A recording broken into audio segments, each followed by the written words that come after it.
Hi all, എൻ്റെ പേര് സിബി എന്നാണ്.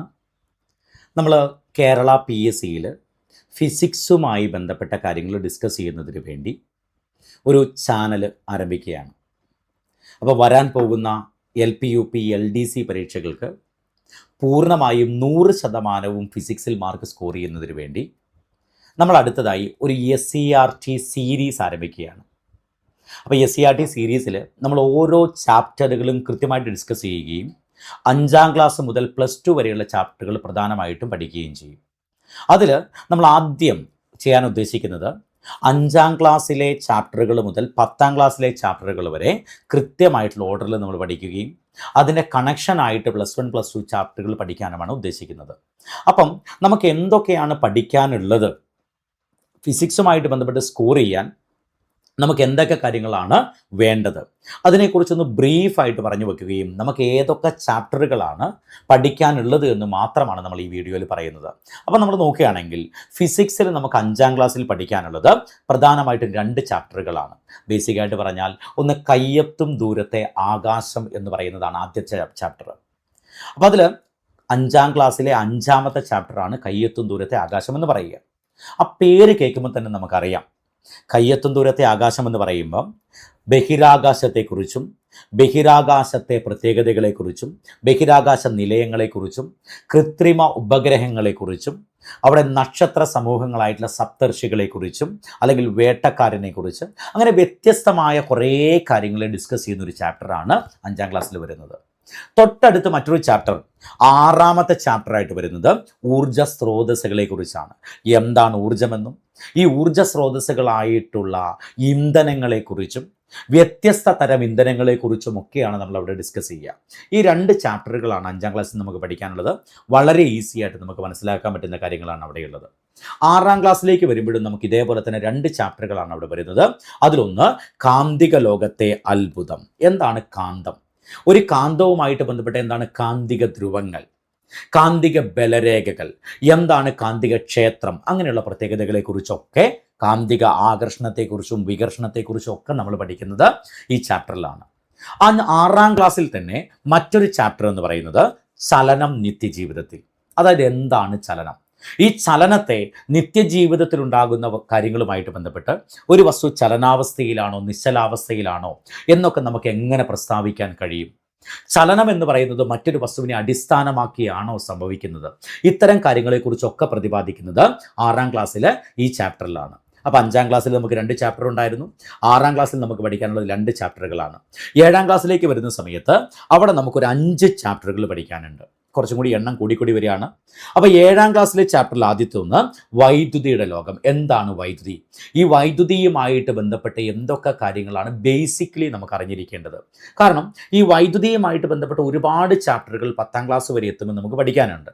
അപ്പോൾ അതിനൊരു ഇൻട്രൊഡക്ഷനാണ് നമുക്കിവിടെ 7ാം ക്ലാസ്സിൽ ആദ്യം പറഞ്ഞു വച്ചിരിക്കുന്നത്, വൈദ്യുതിയുടെ ലോകം എന്ന് പറയുന്ന ഭാഗം. അതിനുശേഷം അടുത്തൊരു ചാപ്റ്റർ എന്ന് പറയുന്നത് പ്രകാശം പ്രതിപതിക്കുമ്പോൾ. പ്രകാശം പ്രതിപതിക്കുമ്പോൾ എന്ന് പറയുമ്പം ലൈറ്റിൻ്റെ റിഫ്ലക്ഷനെ കുറിച്ചാണ് നമ്മൾ പറയണേ. ലൈറ്റ് റിഫ്ലക്ഷൻ, ലൈറ്റിൻ്റെ റിഫ്ലക്ഷനുമായിട്ട് ബന്ധപ്പെട്ടാണ് വസ്തുക്കളെ കാണാൻ കഴിയുന്നതും മിററുകൾ പ്രവർത്തിക്കുന്നതും എല്ലാം ഇതിനെ അടിസ്ഥാനമാക്കിയാണ്. അപ്പോൾ അതിനെക്കുറിച്ചുള്ളൊരു ബേസിക് ഐഡിയ ആണ് നമുക്ക് അവിടെ കാണാൻ പറ്റുക. അടുത്തത് താപം നിത്യജീവിതത്തിൽ. നമ്മൾ താപം എന്ന് പറഞ്ഞാൽ എന്താ, ഒരു വസ്തുവിലെ തന്മാത്രകളുടെ ആകെ ഗതികോർജ്ജത്തെയാണ് താപം എന്ന് പറയുക. ടോട്ടൽ കൈനറ്റിക് എനർജി അല്ലെങ്കിൽ ഒരു വസ്തുവിലെ തന്മാത്രകളുടെ ആകെ ഗതികോർജ്ജത്തെ താപം എന്ന് പറയും. ഈ താപം എന്ന് പറയുന്നത് നമ്മുടെ ഡെയിലി ലൈഫിൽ എങ്ങനെയൊക്കെയാണുള്ളത്, അപ്പോൾ താപം നമ്മുടെ നിത്യജീവിതത്തിൽ എങ്ങനെയൊക്കെയാണെന്നുള്ളതിനെക്കുറിച്ച് അവിടെ നമ്മൾ പഠിക്കും. അടുത്തത് മാറ്റങ്ങളുടെ ലോകം. മാറ്റങ്ങളുടെ ലോകം എന്ന് പറയുമ്പം കെമിസ്ട്രിയും ഫിസിക്സും കൂടി മിക്സ് ചെയ്തിട്ടുള്ള ഒരു ചാപ്റ്ററാണത്. അതായത് രാസഭൗതിക മാറ്റങ്ങളെക്കുറിച്ച് നമ്മൾ പഠിക്കും. ഒരു വസ്തുവിൻ്റെ കെമിക്കലും ഫിസിക്കലുമായിട്ടുള്ള മാറ്റങ്ങളെക്കുറിച്ചും ആ മാറ്റങ്ങൾക്ക് കാരണം എന്താണെന്നുള്ളതിനെക്കുറിച്ചൊക്കെ നമ്മൾ പഠിക്കുന്നത് 7ാം ക്ലാസ്സിലെ ഈ ചാപ്റ്ററിലാണ്. ലാസ്റ്റ് വൺ നമ്മൾ 7ാം ക്ലാസ്സിൽ പഠിക്കുന്നത് ആകാശവിസ്മയങ്ങളെക്കുറിച്ചാണ്. അപ്പോൾ 5ാം ക്ലാസ്സിൽ നമ്മൾ പഠിച്ചു ആസ്ട്രോണമിയുമായി ബന്ധപ്പെട്ട് ബഹിരാകാശവുമായിട്ട് ബന്ധപ്പെട്ട് നമ്മൾ 5ാം ക്ലാസ്സിൽ പഠിച്ചിരിക്കുന്ന കാര്യങ്ങൾ എന്ന് പറയുന്നത് കയ്യെത്തും ദൂരത്തെ ആകാശം എന്ന് പറഞ്ഞൊരു ചാപ്റ്റർ അല്ലേ. ചാപ്റ്ററിൻ്റെ പേര് അത് തന്നെയല്ലേ. നമ്മുടെ 5ാം ക്ലാസ്സിലെ ചാപ്റ്റർ എന്ന് പറയുന്നത് കയ്യെത്തും ദൂരത്ത് ആകാശം എന്ന് പറയുന്ന ചാപ്റ്ററാണ്. അപ്പോൾ അതിൻ്റെ തുടർച്ചയായിട്ട് അടുത്തൊരു ചാപ്റ്റർ വരുന്നു ആകാശവിസ്മയങ്ങൾ. അപ്പോൾ ആകാശ വിസ്മയങ്ങൾ എന്ന് പറയുന്നത് വീണ്ടും നമ്മൾ ബഹിരാകാശവുമായിട്ട് ബന്ധപ്പെട്ടും മറ്റും പഠിക്കുന്ന കാര്യങ്ങളാണ്. അപ്പോൾ ഈ 5 ചാപ്റ്ററുകളാണ് നമുക്ക് 7ാം ക്ലാസ്സിൽ പഠിക്കാനുള്ളത്. 8ാം ക്ലാസ്സിലേക്ക് വരുന്ന സമയത്ത് ഏറ്റവും ഇമ്പോർട്ടൻ്റ് ആയിട്ടുള്ളൊരു ചാപ്റ്റർ, നമ്മൾ ഒരു 10 എക്സാമുകൾ എടുത്താൽ അതിൽ 8 എക്സാമുകളിലും ചോദ്യങ്ങൾ വരുന്നൊരു ഭാഗമാണ് അളവുകളും യൂണിറ്റുകളും എന്ന് പറയുന്നവ. ഏറ്റവും ഇമ്പോർട്ടൻ്റ് ആയിട്ടുള്ള ഒരു ഭാഗമാണ്. അപ്പോൾ 8ാം ക്ലാസ്സിൽ നമ്മൾ ഏറ്റവും ആദ്യം പഠിക്കുന്നത് അളവുകളെക്കുറിച്ചും യൂണിറ്റുകളെക്കുറിച്ചുമാണ്. പ്രധാനപ്പെട്ട ഫിസിക്സിൽ ഉപയോഗിക്കപ്പെടുന്ന അളവുകളെല്ലാം നമ്മളവിടെ പഠിക്കും. അടുത്ത നമ്മൾ നോക്കുക ചലനവും ബലവും. അതായത് മുൻപ് നമ്മൾ പഠിച്ചിരിക്കുന്ന കാര്യങ്ങളുടെ കണ്ടിന്യൂഷൻ അവിടെ വന്നിരിക്കുന്നത്. ചലനം നിത്യജീവിതത്തിൽ എന്ന് പറഞ്ഞൊരു ചാപ്റ്റർ നമ്മൾ പറഞ്ഞിരുന്നു അല്ലേ? അപ്പോൾ അതിൻ്റെ ബാക്കിയായിട്ട് ചലനവും ബലവും തമ്മിലുള്ള ബന്ധത്തെക്കുറിച്ചും എന്താണ് ചലനം എന്താണ് ബലത്തെക്കുറിച്ചും എല്ലാം നമ്മൾ പഠിക്കുന്നത് ഇവിടെയാണ്. അടുത്തത് മർദ്ദത്തെക്കുറിച്ച്. എന്താണ് മർദ്ദം എന്ന് ചോദിച്ചാൽ നമുക്കറിയാം, മർദ്ദം അല്ലെങ്കിൽ pressure is equal to force by area എന്നാണ് പറയുക അല്ലേ? അപ്പോൾ pressure is equal to force by area എന്ന് പറയും. അപ്പോൾ ഈ മർദ്ദവുമായിട്ട് ബന്ധപ്പെട്ട് എങ്ങനെയാണ് മർദ്ദം, നമുക്ക് മർദ്ദം അനുഭവപ്പെടുന്നത് എങ്ങനെയാണ്? വായുവിൽ മുകളിലേക്ക് പോകുമ്പോൾ അല്ലെങ്കിൽ അന്തരീക്ഷത്തിൽ മുകളിലേക്ക് പോകുമ്പോൾ, ജലത്തിനടിയിലേക്ക് പോകുമ്പോൾ ഒക്കെ ഉണ്ടാകുന്ന മർദ്ദത്തിൻ്റെ മാറ്റങ്ങളെക്കുറിച്ചും ഈ മർദ്ദം നമുക്ക് എങ്ങനെ അളക്കാമെന്നും മർദ്ദ വ്യതിയാനം എങ്ങനെ തിരിച്ചറിയാമെന്നും അതിൻ്റെ അളവുകളെക്കുറിച്ചെല്ലാം പ്രതിപാദിക്കുന്നതാണ് മർദ്ദം എന്ന് പറയുന്ന ചാപ്റ്റർ. അവിടെ നമുക്ക് കുറച്ച് ഡീറ്റെയിൽഡ് ആയിട്ട് പഠിക്കാനുണ്ട് കാര്യങ്ങൾ. സ്ഥിരമായിട്ട് അതിൻ്റെ യൂണിറ്റുകളെക്കുറിച്ചും ചോദ്യങ്ങൾ ഉണ്ടാവാറുണ്ട്. ഇനി അടുത്തത് സ്ഥിത വൈദ്യുതി. ഒരു വസ്തുവിൽ വൈദ്യുതി ഉണ്ടാവുന്നു, അതായത് ഇവിടെ ഒരു വൈദ്യുത ചാർജ് ഉണ്ട്. ഈ വൈദ്യുത ചാർജ് മറ്റു ഭാഗങ്ങളിലേക്ക് പ്രവഹിക്കാതെ അതേ സ്ഥാനത്തു തന്നെ സ്ഥിതി ചെയ്യുകയാണെങ്കിൽ അതിനെ നമ്മൾ സ്ഥിത വൈദ്യുതി എന്ന് പറയും. സ്റ്റാറ്റിക് ഇലക്ട്രിസിറ്റി എന്നാണ് ഇംഗ്ലീഷിൽ പറയുക. ഈ സ്ഥിത വൈദ്യുതിയെക്കുറിച്ചും അതിൻ്റെ പ്രത്യേകതകളെക്കുറിച്ചും നമ്മളവിടെ പഠിക്കും. അടുത്തത് കാന്തികതയും വൈദ്യുതിയും തമ്മിലുള്ള ബന്ധത്തെക്കുറിച്ച് പഠിക്കും. വൈദ്യുതിയും കാന്തികതയും തമ്മിൽ ബന്ധമുണ്ട്. ആ ബന്ധത്തെക്കുറിച്ച് നമ്മളൊരു ഇൻട്രൊഡക്ഷൻ അവിടെ ഇട്ട് വെക്കും. അടുത്തത് ഗോളീയ ദർപ്പണങ്ങളെക്കുറിച്ച് പഠിക്കും. ഗോളീയ ദർപ്പണങ്ങൾ അല്ലെങ്കിൽ സ്പെറിക്കൽ മിറേഴ്സ് എന്ന് പറഞ്ഞാൽ നമ്മുടെ കോൺവെക്സ് ആൻഡ് കോൺകേവ് മിറേഴ്സ് ആണ്. കോൺവെക്സ് മിറേഴ്സിനെയും കോൺകേവ് മിറേഴ്സിനെയും നമ്മൾ വിളിക്കുന്നത് സ്പെറിക്കൽ മിറേഴ്സ് എന്നാണ്. അപ്പോൾ ഈ സ്പെറിക്കൽ മിറേഴ്സിനെ കുറിച്ച് നമ്മൾ ക്ലാസ് 8 അവസാന ചാപ്റ്ററിൽ പഠിച്ചു. അതിനുശേഷം 9ാം ക്ലാസ്സിൽ കുറച്ചധികം ചാപ്റ്റേഴ്സ് നമുക്ക് വരുന്നുണ്ട്. അതിലാദ്യത്തേത് പ്രകാശത്തിൻ്റെ അപവർത്തനം. അതായത് നമ്മൾ നോക്കുകയാണെങ്കിൽ പ്രകാശിക സാന്ദ്രത എന്താണ്, പ്രകാശിക സാന്ദ്രത എന്നൊക്കെ നമ്മൾ പിന്നീട് പഠിക്കും. അപ്പോൾ ഈ പ്രകാശിക സാന്ദ്രത ഒരു മീഡിയത്തിൽ നിന്ന് രണ്ടാമത്തെ മീഡിയത്തിലോട്ട് കടക്കുമ്പോൾ മാറും. അപ്പോൾ ഒന്നാമത്തെ മീഡിയത്തിൻ്റെ പ്രകാശിക സാന്ദ്രതയും രണ്ടാമത്തെ മീഡിയത്തിൻ്റെ പ്രകാശിക സാന്ദ്രതയും തമ്മിൽ വ്യത്യാസം വരുമ്പം പ്രകാശത്തിൻ്റെ പാതയൊന്ന് വളയും. ഈ പ്രകാശപാത വളയുന്നതിനെയാണ് അപവർത്തനം എന്ന് പറയുക. അപ്പോൾ പ്രകാശത്തിൻ്റെ അപവർത്തനത്തെക്കുറിച്ചും അതുമായി ബന്ധപ്പെട്ട നിയമങ്ങളെക്കുറിച്ചും അതിൻ്റെ പ്രത്യേകതകളെക്കുറിച്ചും അതിൻ്റെ ഉദാഹരണങ്ങളെക്കുറിച്ചും എല്ലാം നമ്മളവിടെ പഠിക്കും. അതുമായിട്ട് ബന്ധപ്പെട്ട് അടുത്ത് നമ്മൾ നോക്കുക ചലന സമവാക്യങ്ങളെക്കുറിച്ചും ചലന നിയമങ്ങളെക്കുറിച്ചും അടുത്ത 2 ചാപ്റ്ററുകളിൽ പഠിക്കും. ചലന സമവാക്യങ്ങൾ എന്ന് പറയുന്ന ഒരു 3 സമവാക്യങ്ങളുണ്ട്. ഒന്ന് V is equal to U plus AT, 2 S is equal to UT plus half AT square, മൂന്നാമത്തത് V square is equal to U square plus 2AS. ഇങ്ങനെ പറയുന്ന 3 ചലന സമവാക്യങ്ങൾ. ഈ 3 ചലന സമവാക്യങ്ങളെക്കുറിച്ചും ചലന നിയമങ്ങൾ എന്ന് പറയുന്ന 3 ചലന നിയമങ്ങളുണ്ട്. നമുക്കറിയാം ചലന നിയമങ്ങൾ ആവിഷ്കരിച്ച് ന്യൂട്ടനാണെന്നറിയാം. ഗ്രഹചലന നിയമങ്ങൾ ആവിഷ്കരിച്ചത് കെപ്ലർ ആണെന്നറിയാം. അപ്പോൾ അതുമായിട്ട് ബന്ധപ്പെട്ട ആ ചലന നിയമങ്ങളുടെ പ്രത്യേകതകളെക്കുറിച്ച് നമ്മൾ പഠിക്കും.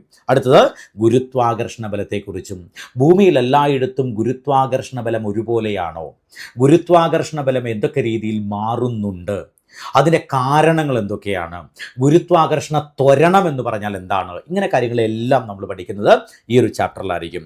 അടുത്തത് പ്ലവക്ഷമ ബലത്തെക്കുറിച്ച് നമ്മൾ പഠിക്കും. ഈ പ്ലവക്ഷമ ബലം എന്ന് പറയുമ്പം പണ്ട് ഒരാൾ യുറേക്ക എന്ന് പറഞ്ഞ് എഴുന്നേറ്റോടിയിട്ടുണ്ട്. ഈ യുറേക്ക എന്ന വാക്കിൻ്റെ അർത്ഥം കണ്ടുപിടിച്ചു എന്നാണ്. ആ എഴുന്നേറ്റോടിയ ആളുടെ പേരെന്ന് പറയുന്ന ആർക്കിമിഡീസ് ആണ്.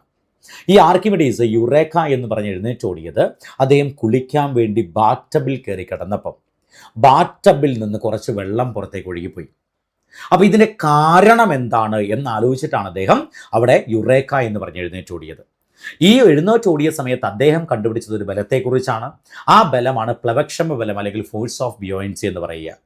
ഈ പ്ലവക്ഷമ ബലത്തെക്കുറിച്ച് അവിടെ പഠിക്കും. അടുത്തത് പ്രവൃത്തിയും ഊർജത്തെക്കുറിച്ചും നമ്മൾ പഠിക്കുന്നത് 9ാം ക്ലാസ്സിൽ അടുത്ത ചാപ്റ്ററിൽ. എന്താണ് പ്രവൃത്തി, ഈ പ്രവൃത്തിയും ഊർജവും തമ്മിലുള്ള ബന്ധത്തെക്കുറിച്ചും ഒക്കെ നമ്മളവിടെ പഠിക്കും. ഇതെല്ലാം ഇൻ്റർ കണക്റ്റഡ് ആണ്.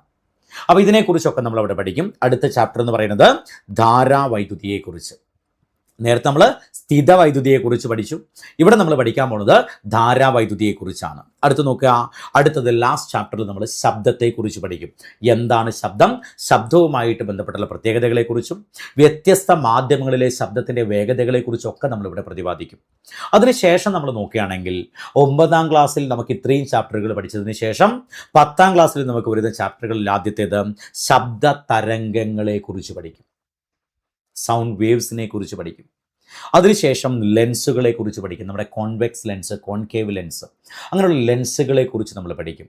ലെൻസുകളിൽ ഓരോന്നിൻ്റെയും പ്രതിബിംബ രൂപീകരണത്തെക്കുറിച്ച് പഠിക്കും, പ്രതിബിംബങ്ങളുടെ പ്രത്യേകതകളെക്കുറിച്ച് പഠിക്കും, അവയുടെ ആവർത്തനത്തെക്കുറിച്ച് പഠിക്കും. ഈ കാര്യങ്ങളൊക്കെ നമ്മളിവിടെ ഡിസ്കസ് ചെയ്യും. അടുത്തത് കാഴ്ചയും വർണ്ണങ്ങളുടെ ലോകവും, അതായത് പ്രകാശ പ്രതിഭാസങ്ങളായിട്ടുള്ള വിസരണം, പ്രകീർണനം പോലെയുള്ള പ്രതിഭാസങ്ങളെക്കുറിച്ചും കളറുകളെക്കുറിച്ചും എല്ലാം പ്രതിപാദിക്കും. നമ്മുടെ പ്രൈമറി കളേഴ്സ്, സെക്കൻഡറി കളേഴ്സ്, ഇങ്ങനെയുള്ള കാര്യങ്ങളെക്കുറിച്ചൊക്കെ നമ്മൾ പ്രതിപാദിക്കുന്നത് ഈ ഒരു ചാപ്റ്ററിലാണ്. അടുത്തത് വൈദ്യുതിയുടെ കാന്തിക ഫലം. വൈദ്യുതിയുടെ പ്രവാഹം മൂലം ഒരു വസ്തുവിന് കാന്തിക ബലം കൈവരും. അപ്പോൾ ഈ വൈദ്യുതിയും കാന്തികതയും തമ്മിലുള്ള ബന്ധത്തെക്കുറിച്ച് നമ്മൾ പഠിക്കുന്നത് 10ാം ക്ലാസ്സിലെ 4ാമത്തെ ചാപ്റ്ററിലാണ്. 5ാമത്തെ ചാപ്റ്ററിൽ നമ്മൾ വൈദ്യുതോർജ്ജത്തിൻ്റെ ഉപഭോഗത്തെക്കുറിച്ചും സംരക്ഷണത്തെക്കുറിച്ചും പഠിക്കും. എന്താണ് വൈദ്യുതി എന്നും വൈദ്യുതി ഉൽപ്പാദിപ്പിക്കപ്പെടുന്ന രീതികളെക്കുറിച്ചും അവ എങ്ങനെ ഉപയോഗിക്കപ്പെടുന്നുവെന്നും അല്ലെങ്കിൽ നമ്മൾ ഏതൊക്കെ രീതിയിൽ അവയെ ഉപയോഗിക്കുന്നുവെന്നും അതുമായിട്ട് ബന്ധപ്പെട്ട് ഏതൊക്കെ രീതിയിൽ അവരെ സംരക്ഷിക്കപ്പെടാമെന്നുള്ള കാര്യങ്ങളെക്കുറിച്ചൊക്കെ നമ്മളവിടെ പഠിക്കും. അടുത്ത് വരുന്നത് വൈദ്യുത കാന്തിക പ്രേരണം നിത്യജീവിതത്തിൽ, നമ്മുടെ ഇലക്ട്രോ മാഗ്നറ്റിക് ഇൻഡക്ഷൻ എന്നാണ് പറയുക. അപ്പോൾ ഈ വൈദ്യുത കാന്തിക പ്രേരണം നിത്യജീവിതത്തിൽ ഏതൊക്കെ സാഹചര്യങ്ങളിൽ ഉണ്ടാവുന്നുണ്ട് എന്നതിനെക്കുറിച്ച് പഠിക്കുകയും ലാസ്റ്റ് ചാപ്റ്റർ യാന്ത്രിക ലാഭം പ്രയോഗത്തിൽ എന്ന് പറയുന്നൊരു ചാപ്റ്റർ. അപ്പോൾ ഇത്രയും കാര്യങ്ങളാണ് നമ്മളിവിടെ പ്രധാനമായിട്ട് പഠിക്കുക. ഈ ചാപ്റ്ററുകൾ തീർത്തതിന് ശേഷം +1, +2 കാര്യങ്ങളിലേക്ക് നമ്മൾ വരും. പക്ഷേ നമുക്ക് ഏറ്റവും ഇമ്പോർട്ടൻ്റ് എന്ന് പറയുന്നത് 5 മുതൽ 10ാം ക്ലാസ് വരെയുള്ള ഫിസിക്സ് ചാപ്റ്റേഴ്സാണ്. ഇത്തരം ചാപ്റ്ററുകളാണ് നമ്മളവിടെ ഡിസ്കസ് ചെയ്യാൻ ശ്രമിക്കുക. അപ്പോൾ ഇതിൻ്റെ തുടർന്നുള്ള കാര്യങ്ങൾ ഓരോന്നും ചാപ്റ്ററുകളും കൃത്യമായി വിശകലനം ചെയ്ത് നമുക്ക് ഓരോ ക്ലാസ്സുകളിലായിട്ട് പഠിക്കാൻ ശ്രമിക്കാം. അപ്പോൾ അവിടെ അടുത്തൊരു ക്ലാസ്സിൽ നമുക്ക് 5ാം ക്ലാസ്സിലെ ആദ്യ ചാപ്റ്ററുമായിട്ട് കാണാം. അതുവരേക്കും എല്ലാവരുടെയും സപ്പോർട്ട് ഉണ്ടാവണം. എല്ലാവരും വീഡിയോ ഷെയർ ചെയ്യുകയും സപ്പോർട്ട് ചെയ്യുകയും ചെയ്യുക. നിങ്ങളുടെ ഓരോരുത്തരുടെയും സജഷൻസും നിങ്ങളുടെ ഓരോരുത്തരുടെയും ക്ലാസ്സിൽ നമുക്ക് എന്തൊക്കെയാണ് ആഡ് ചെയ്യേണ്ടതെന്നുള്ള കാര്യങ്ങളൊക്കെ ക്ലാസ്സിൽ ആഡ് ചെയ്ത് കൊടുക്കുക, അല്ലെങ്കിൽ കമൻറ്റായിട്ട് രേഖപ്പെടുത്തുക. അടുത്തൊരു ക്ലാസ്സിൽ നമുക്ക് 5ാം ക്ലാസ്സിലെ ഫസ്റ്റ് ചാപ്റ്ററുമായിട്ട് വീണ്ടും കാണാം. തൽക്കാലം നിർത്തുന്നു. Thank you all.